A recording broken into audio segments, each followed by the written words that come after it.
Estas técnicas de riego, este gráfico es un gráfico muy simple que yo he hecho para representar mi visión sobre la técnica de riego. Hay dos opciones. Muy precisa, pero no práctica, muy complicada. Es lo que ha hecho la investigación mucho, se ha focalizado mucho en mejorar la precisión del riego. Ahora podemos regar cada planta separada, pero no son prácticas y los agricultores tienen mucha dificultad al adoptar esta técnica. Otras opciones es muy simple, entonces son las más adoptadas de los agricultores, pero con las técnicas los más simples, lo más difícil que sean precisas.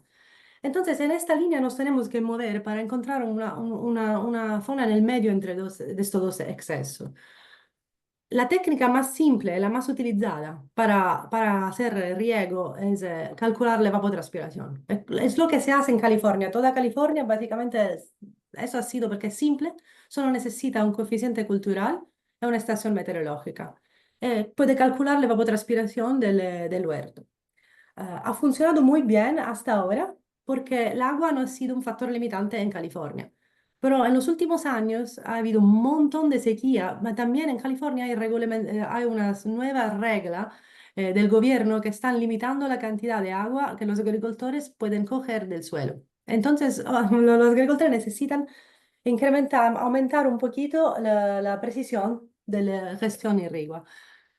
Ahora, esto es un ejemplo de lo que digo yo cuando digo que la evapotranspiración o el uso del coeficiente cultural es una técnica muy práctica, pero es difícil utilizarla para el riego de todos los huertos. La línea negra en el centro son los coeficientes cultural de la FAO, solo que en todo el mundo han utilizado por el pistacho en los últimos 30 años. Ha sido desarrollados en el 1980 o 90, algo así.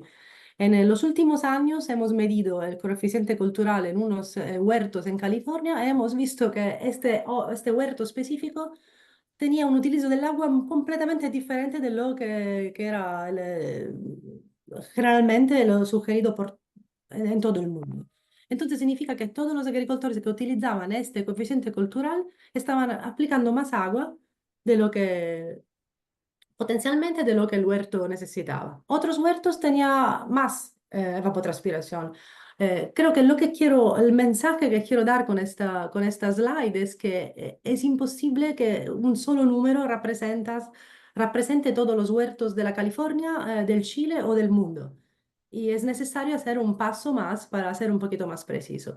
Este es el caso del olivar, la misma cosa. La línea roja es el coeficiente cultural utilizado en toda California desde 20 años. Lo hemos medido por 4 años.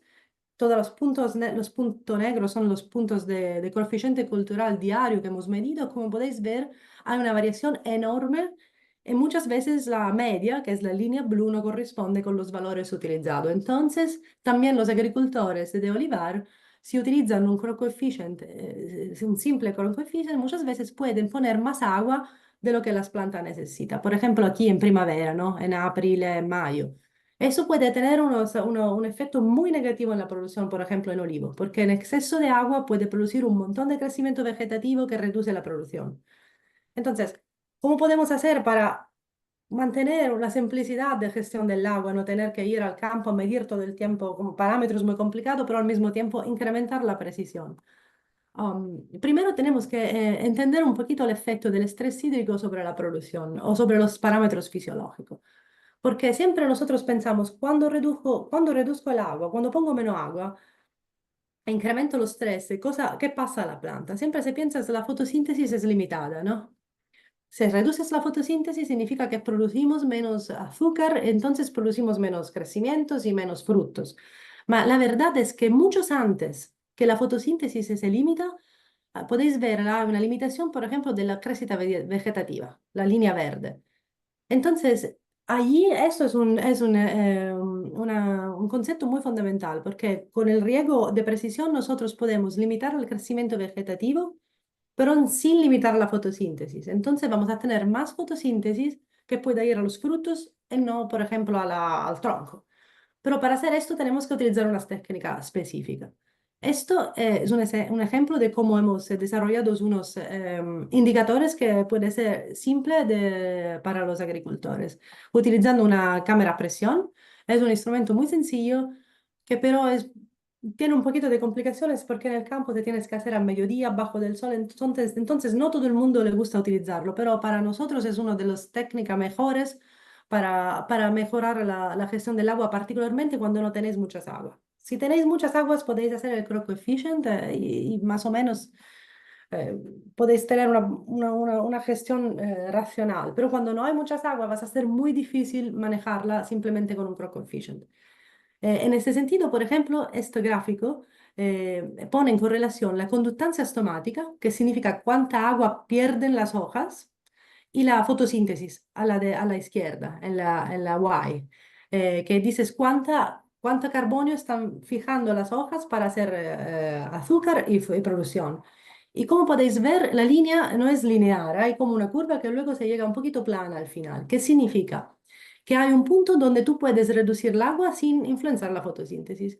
Y hemos hecho medidas, hemos visto que esto se pasa cuando básicamente si el potencial hídrico es mayor de menos 2 megapascal, el agua no está siendo útil para incrementar la fotosíntesis. El sugerimiento por los agricultores es que si queréis maximizar el uso producir el máximo cuantitativo de olivas por unidad de agua que aplicada, tenéis que mantener el potencial hídrico a menos 2 megapascal. Y reduciendo, se reduce la fotosíntesis. Más reduces, más la fotosíntesis es reducida. Si tienes menos agua, entonces quieres quedarte ahí entre menos 2 menos 2,5. Si vas a menos 3,5, entonces vas a tener una reducción muy fuerte de la producción. Eso es una tipología, un ejemplo de una manera muy simple para gestionar el riego de manera un poquito más precisa. Si tienes el agua, pones el IT, si no la tienes, puedes utilizar estas técnicas. Una otra técnica es la de reducir el agua en periodo donde la planta es más resistente o más tolerante. Significa que el estrés no influencia ningún parámetro o proceso fisiológico relacionado con la producción. Por ejemplo, en el pistacho o en el olivar, esto en muchos otros cultivos se pasa durante el periodo de endurimiento de la semilla, creo que se llama así en español, pit hardening en inglés. Este periodo básicamente no está pasando mucho, solo se ponen un poquito, se hace más duro la semilla y el fruto no está creciendo mucho. Entonces es un periodo donde puede estresar más la planta. Entonces, si tienes menos agua, la reduces en este periodo porque no tiene mucho efecto en la producción y en la que tienes luego la utiliza luego cuando el fruto crece y donde necesita poner más agua para soportar el crecimiento del fruto. La reducción de agua está acompañada o juntas con un incremento de la salinidad del suelo.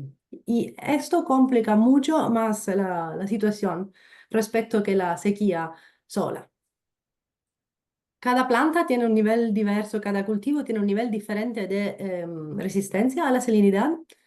Entonces, si tú quieres cultivar pistacho o olivos, lo puedes hacer en un suelo que es salino, ma un almendro o un melocotón van a sufrir muchísimo. Aquí se ve cuánto es reducida la producción. En la Y a la izquierda hay la producción, porcentaje de reducción de producción, y abajo hay la salinidad, la electroconductividad. El número más grande, una más concentración de sal.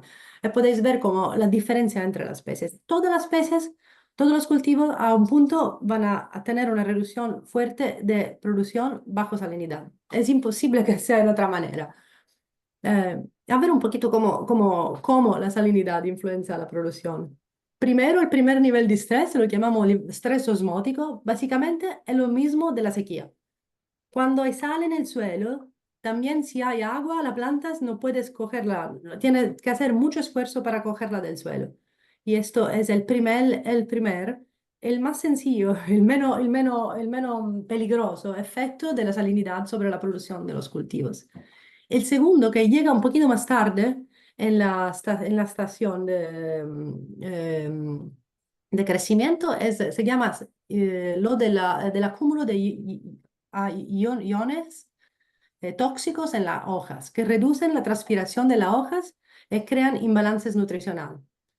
Esto puede ser muy mal en algunas especies, puede defoliar completamente las plantas. En el caso del pistacho, el pistacho mantiene todas las hojas, pero no puedes hacer fotosíntesis, no puedes transpirar mucho. Luego, Hay un otro efecto que la gente no lo habla mucho, pero es sobre el suelo. Y esto pasa cuando en el suelo hay mucho sodio, no solo salinidad, mucho sodio, que se cambia la estructura del suelo y el suelo se vuelve con una estructura que no deja el agua penetrar. Y esto puede matar un entero huerto de pistacho completo. Si no lo mata la salinidad, esto lo vas a matar, porque la mayoría de las especies que son resistentes a la sequía, a la salinidad, son muy susceptibles al exceso de agua en el suelo. Cuando hay mucha agua, las raíces no pueden respirar y mueren. Y una planta sin raíces muere como consecuencia. Y todo esto al final termina en plantas más pequeñas. Eso es un ejemplo, un ejemplo muy claro son 4 implantos de pistacho. Los 4 tienen, cuando hemos hecho la foto, cerca 30 años. Pero podéis ver que el primero a la izquierda, que se llama A, está en un suelo non salino y está muy grande. Los árboles son grandes, están cubriendo el 75% del suelo con las hojas. Luego a la derecha, en bajo, misma edad, 30 años, los árboles son un tercio de los otros, cubren solamente el 27% del suelo. Estos árboles también si producen no han podido crecer como los otros porque tenían que sobrevivir a unas condiciones del suelo que necesitabas mucha energía dedicada a sobrevivir más que a producir. Entonces, la salinidad es algo que también en las especies, en los cultivos que son resistentes, tienes que ser considerada en el largo plazo. Y al final, cuando hay una planta más pequeña, aquí se ve la relación como cuando hay más salinidad, se reduce la dimensión de la planta y se reduce la evapotranspiración, porque una planta más pequeña vas a utilizar menos agua. Porque el utilizo del agua está relacionado a la cantidad de hojas que tiene. Entonces, ¿qué se ha pasado en estos años? Que los agricultores que tenían pistacho en el suelo salino utilizaban un coeficiente desarrollado por planta non salina o non en el suelo salino y le echaban básicamente más agua que lo que podían utilizar, porque estas plantas no podían utilizar estas aguas en estas condiciones. Al final, el resultado, como he dicho antes, es como que lo que no mata el pistacho no es la salinidad, más una condición de este tipo donde el agua no puede bajar en el suelo por todos los efectos que he discutido antes. Am, Esto está pasando mucho en California. Tenéis que considerar que el 30-40% de todo el pistacho está en suelo salino, donde antes había el cotón y luego han puesto el pistacho porque paga mucho más, se puede vender mucho más del cotón. Entonces, en los últimos 30 años ha crecido muchísimo el pistacho en California y mucho de este nuevo pistacho es en suelo que tiene este problema. Entonces hemos hecho muchas investigaciones. Ah, estoy empezando a hablar un poquito de temperatura, pero el concepto de temperatura es muy complejo porque el efecto de la temperatura cambia dependiente del periodo de la estación del año en que se pasa. Entonces, un efecto será en el verano, un otro será en el invierno. Solo para hablar de temperatura tendría que estar básicamente horas. Entonces me voy a concentrar en el efecto de la temperatura del calor o temperatura alta en invierno, porque es algo que hemos estudiado mucho en los últimos 4 años.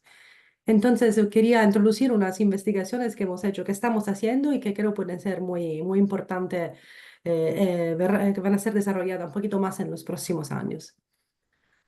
¿Por qué la temperatura baja en invierno es necesaria? Es necesaria por el desarrollo de las yemas. Nosotros hacemos todo lo que podemos durante el año para favorecer la máxima producción de yemas a flores. Porque estas yemas a flores van a hacer la producción el próximo año. Entonces, todo la poda, el riego, todo es para producir este año, para producir yemas.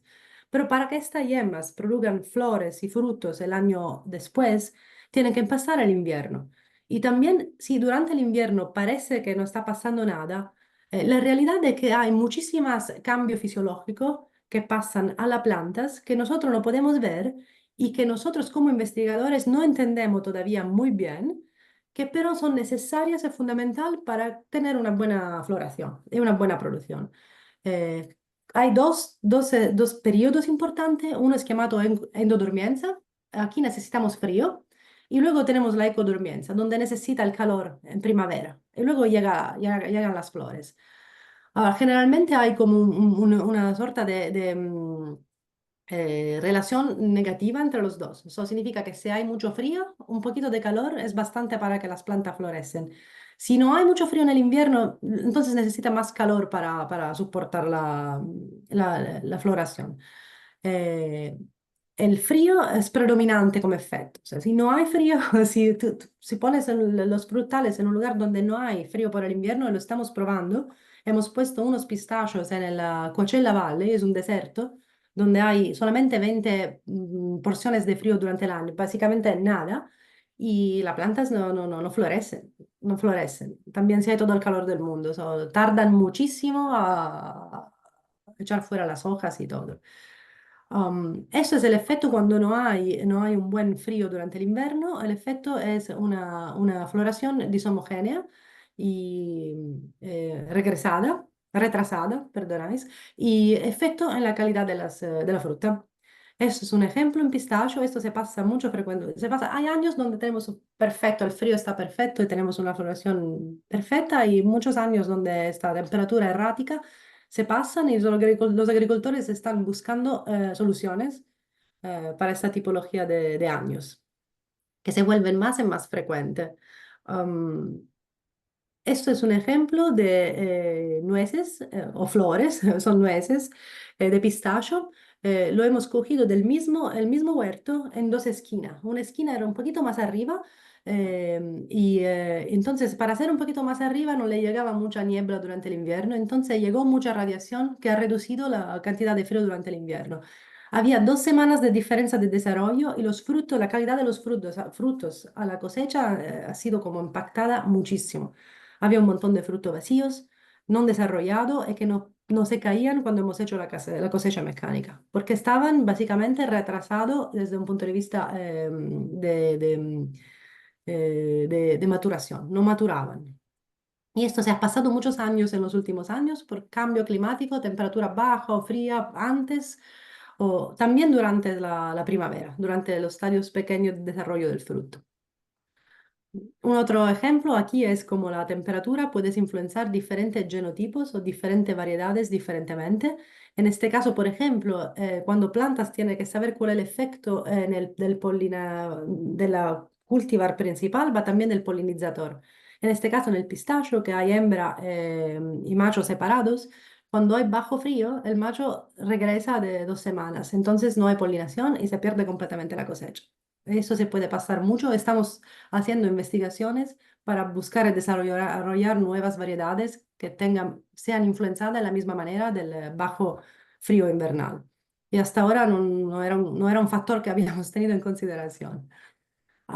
¿Cómo manejar situaciones donde hay inviernos muy calientes? Hay tres opciones. La mejor, la más efectiva es siempre la genética. Seleccionar cultivar que tiene una necesidad baja de frío. Pero esto no siempre es posible. Por ejemplo, en pistacho todavía no tenemos, lo estamos desarrollando ahora. O, por ejemplo, ya tienes un orchard, un huerto en el que no lo vas a cambiar si lo has plantado hace 10 años, ¿no? La otra es física, puede reducir la temperatura de los árboles físicamente. Puedes poner algo que filtra la luz, que la reflecta, o puedes mojar las plantas con un sistema de riego.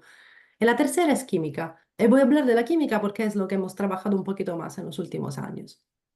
Hay unos productos químicos que se llaman los sustitutos de frío. Se pueden ayudar a las plantas a acumular el frío durante el invierno. Es un efecto químico, no sabemos muy bien cómo funciona, creemos que es un shock, que son compuestos tóxicos, el Dormex, el CAN17 son compuestos tóxicos que dan un shock a la planta, que se parece, le da un señal similar a los que se pasa durante el invierno, desde un punto de vista fisiológico.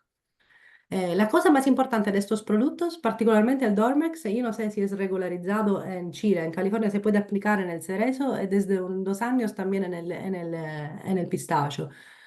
Es muy efectivo solamente si es aplicado al momento correcto. Si lo aplica demasiado tarde, básicamente tienes fitotoxicidad y puede quemar las yemas. Y si lo aplicas demasiado temprano, no es efectivo, está tirando el dinero, porque cuesta mucho aplicarlo. Ahora no me acuerdo, pero tiene un precio de aplicación bastante alto. Quindi es importante aplicar al correcto momento, pero ¿cómo hacemos a medir el tiempo? En plantas tenemos que medir el tiempo desde un punto de vista biológico. Esto se hace con unos modelos. Hay muchos modelos que utilizan diferente método para medir el tiempo invernal, el acúmulo de frío. El modelo dinámico lo que hace es que calcula la porciones de frío, es lo que ha sido, desde los investigadores han encontrado que em, cambia menos, es menos influenciado dal cambiamento climático.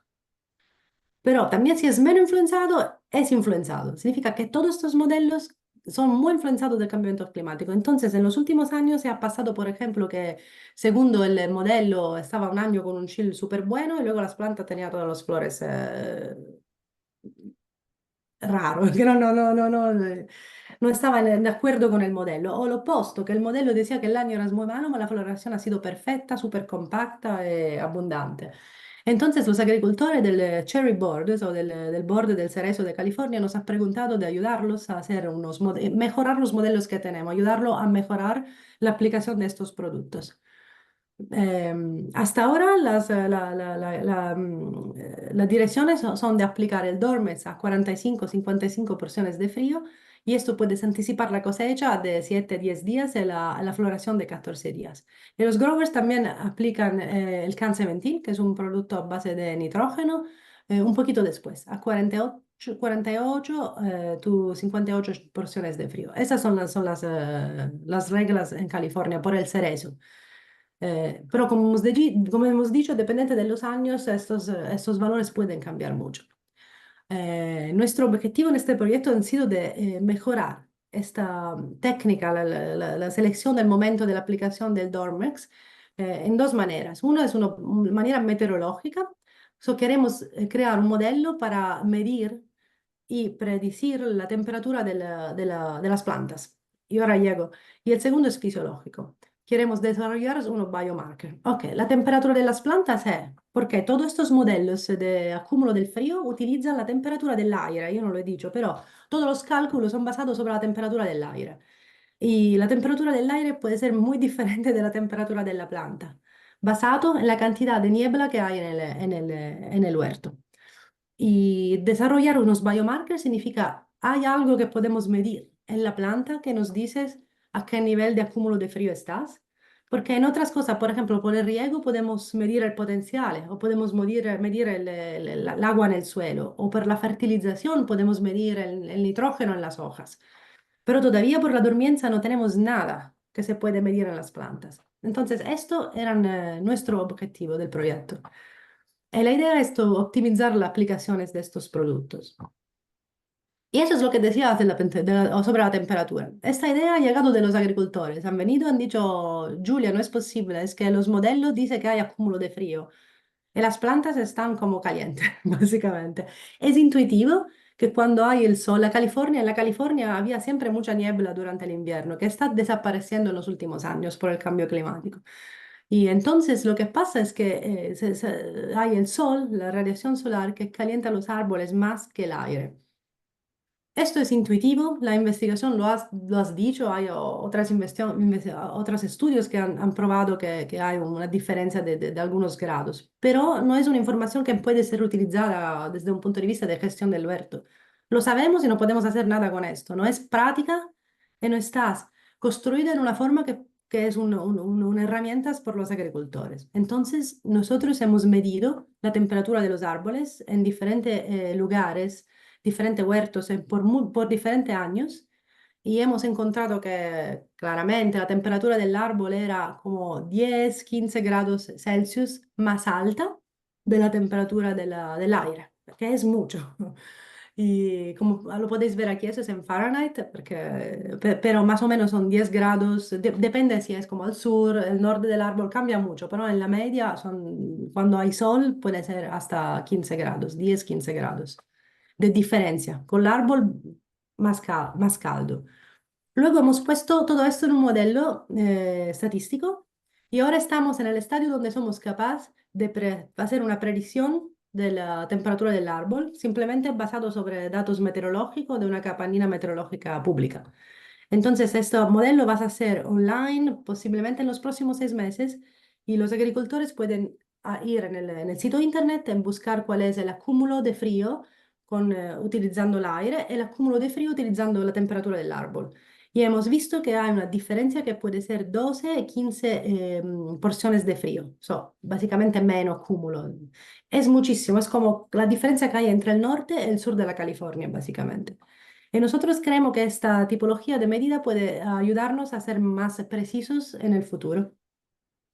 Una otra cosa que estamos haciendo, como hemos dicho, ha sido medir parámetro fisiológico en las plantas.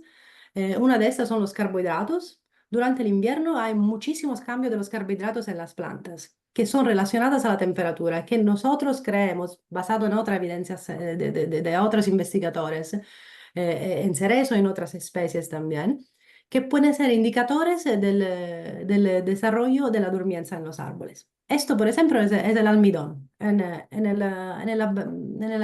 se dice? La branca del pistacho, del cerezo, perdona. Eso en la madera. Ecco.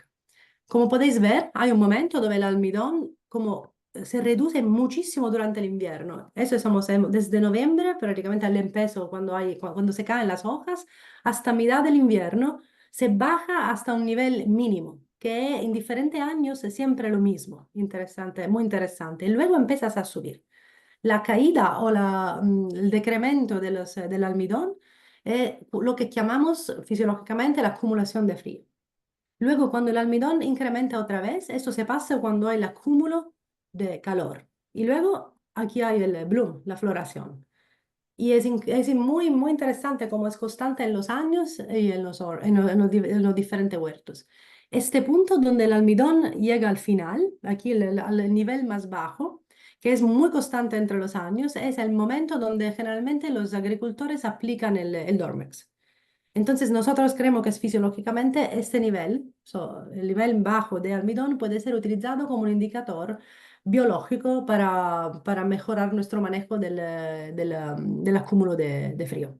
Y estamos trabajando también en poner un modelo de esto en Internet que puede ser utilizado para hacer una previsión de los cambios de carbohidratos, no tenerlo que medir, hacer una previsión basada en la temperatura de los árboles.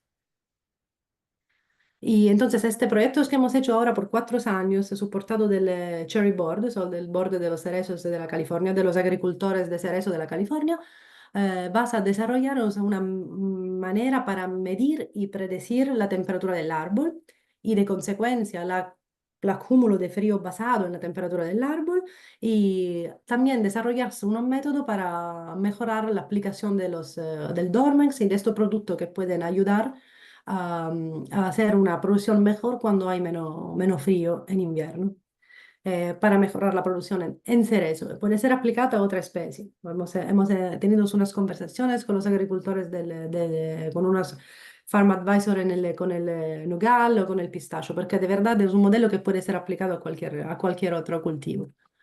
La última slide, yo quería decir que trabajar con el estrés abiótico es muy complicado porque es muy difícil cambiar las condiciones climáticas en el campo. Yo he intentado cambiar la temperatura, es imposible. Una colega aquí, Catherine Jarvishin, ha construido unas tendas enormes para cambiar la temperatura de los nogales. Claro, al final puedes cambiarlo en dos, porque hay un límite de replicación que puedes hacer con esta tipología de estructura. Es muy complicado. También en los sistemas naturales, estos estrés generalmente llegan juntos.